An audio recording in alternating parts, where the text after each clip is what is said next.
Hola, mi nombre es Isabela Lizarazo y hoy voy a presentar un resumen analítico de los tres temas que hemos tratado en clase, que son neurodesarrollo, el troncoencéfalo y el diencéfalo. Y finalmente el telencéfalo, que más que memorizar estructuras o nombres, quiero que juntos de pronto comprendamos la parte del cerebro que forma nuestra mente, nuestras emociones y nuestra conducta, uniendo la anatomía y la psicología como ejemplo.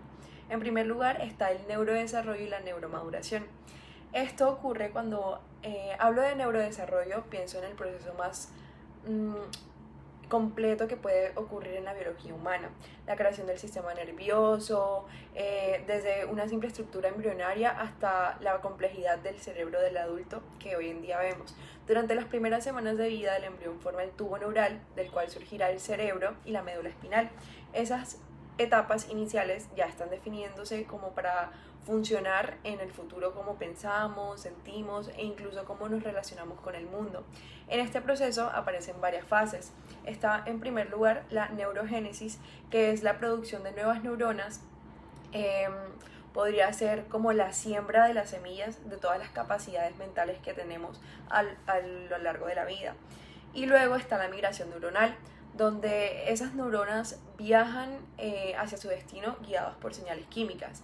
Si alguna de ellas no llega al lugar correcto, no ocurren funciones cognitivas y pueden alterarse. Además, la diferenciación, que es la identidad, en donde algunas se especializan en movimiento, otras en emoción y en memoria. Y más adelante llega la sinaptogénesis, que es el nacimiento de miles de conexiones entre neuronas, y cada sinapsis representa un pensamiento o potencial, un recuerdo o una emoción que podría adaptarse a la conducta. Y por último la apoptosis, que es la muerte neuronal. Esta puede ser programada y es para la eliminación de neuronas innecesarias, lo que permite que la eficiencia cerebral y nuevas conexiones. Y finalmente la mielinización, como si el recubrimiento del cerebro fueran como cables que protegen la comunicación neuronal y mejoran la coordinación y el control. A nivel psicológico, este proceso es base para el aprendizaje, la memoria, la autorregulación emocional, y cada etapa anatómica del desarrollo cerebral tiene un reflejo psicológico. Por ejemplo, la corteza prefrontal madura lentamente y por eso los adolescentes todavía están aprendiendo a manejar sus impulsos, planificar o evaluar consecuencias. La neuromaduración continúa durante toda la infancia y la adolescencia, y es el momento en el que el cerebro se vuelve mucho más organizado, estable, también se puede volver muy funcional. Y aquí se consolidan los procesos de integración sensorial, control ejecutivo, la autorregulación, como todas esas capacidades de controlar lo que sentimos y lo que hacemos.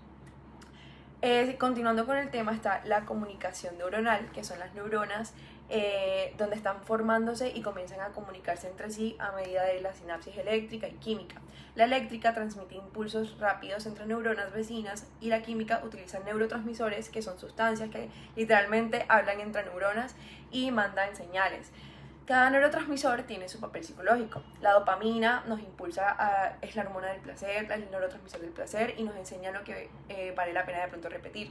La serotonina nos da calma, regula el ánimo y el sueño. Y el GABA inhibe la ansiedad y el exceso de actividad mental. Por último, la acetilcolina participa en la memoria y el cortisol es el neurotransmisor que refleja el estrés, que de pronto ocurre en procesos de concentración o de estado de ánimo. Cuando entendemos la comunicación neuronal, comprendemos que la esencia de todo esto está en la regulación emocional y en los pensamientos, en las decisiones que tomamos día a día, y esto hace parte de los impulsos eléctricos y los químicos. Seguimos con el troncoencéfalo y el diencéfalo. Bueno, el troncoencéfalo es la parte más baja del cerebro que conecta la médula espinal y el troncoencéfalo. Anatómicamente, esta estructura es vital porque regula funciones automáticas como la respiración, el ritmo cardíaco, el reflejo de deglución, y psicológicamente también representa como el nivel primitivo de nuestra conciencia. En el troncoencéfalo encontramos la protuberancia, el mesencéfalo y el bulbo raquídeo. El bulbo raquídeo es el encargado de la supervivencia, los reflejos, la respiración y el corazón. El mesencéfalo es el encargado de la visión, la audición y el movimiento. Y la protuberancia es el encargado del sueño, la postura y la expresión facial. También encontramos la médula espinal, que es la que se conecta directamente con el troncoencéfalo, y esta es vital para el cuerpo humano. Hablando de las patologías, una lesión en esta zona puede causar patologías como por ejemplo el síndrome del Wallenberg o el síndrome de Miller-Kubler, que afectan la coordinación motora y sensorial. Aparte, también el troncoencéfalo podría verse como el guardián también de la vida, que mantiene el cuerpo en equilibrio para que la mente pueda existir y pueda funcionar mucho mejor. También dentro del troncoencéfalo encontramos las características neuropsicológicas, que son, por ejemplo, las sensaciones que van de forma ascendente y las motoras que van de forma descendente. Bueno, los pares craneales son 12 en total. Están los sensitivos, que son el 1, el 2 y el 8. Están los motores, que son el 3, el 4, el 6, el 11 y el 12. Y los mixtos, que son el 5, el 7, el 9 y el 10. Los sensitivos son, por ejemplo, los sentidos, el olfato, la vista y el tacto. Los motores son del movimiento, más que todo el movimiento ocular, la lengua y el cuello.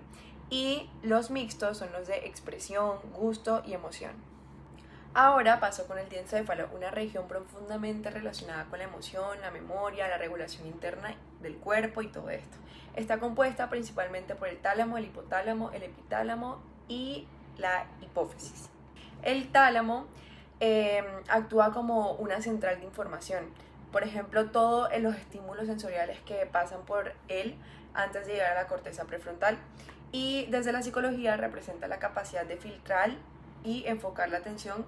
Por ejemplo, las alteraciones del tálamo pueden provocar desórdenes perceptivos o de concentración. El hipotálamo y la hipófisis regulan la homeostasis corporal, el hambre, la sed, el sueño y la temperatura de las hormonas también.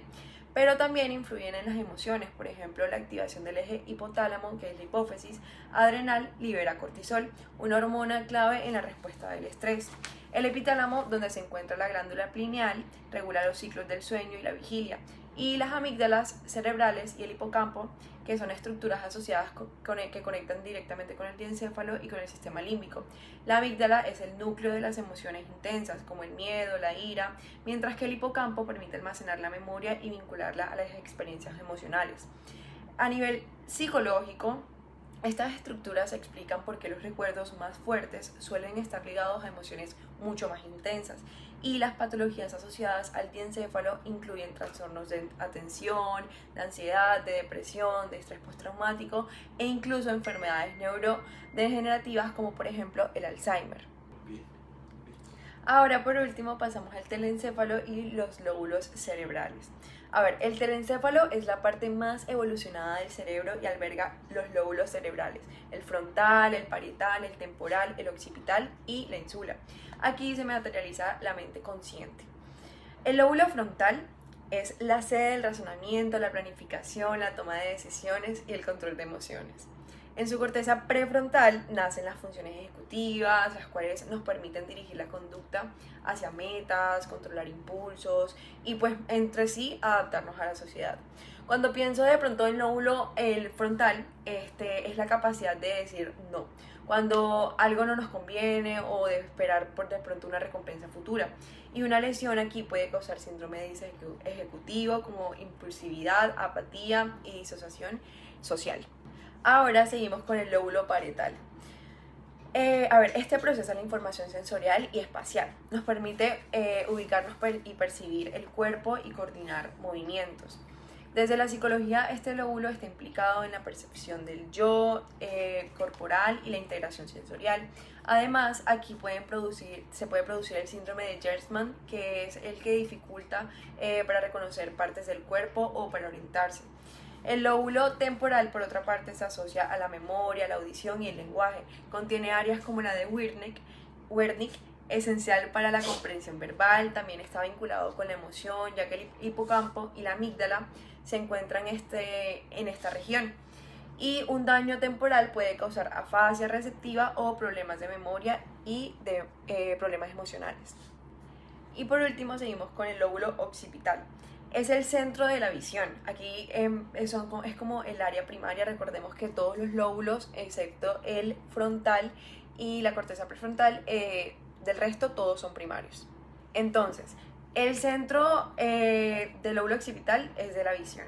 Y aquí se interpretan las imágenes que captan los ojos. Una lesión en esta zona puede causar ceguera cortical, donde la persona ve físicamente, pero su cerebro no interpreta la imagen. Y la ínsula o el sistema límbico.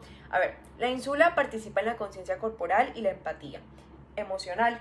Nos permite sentir lo que el otro siente. Comprendemos el dolor ajeno y cada sensación, ya sea física o emocional.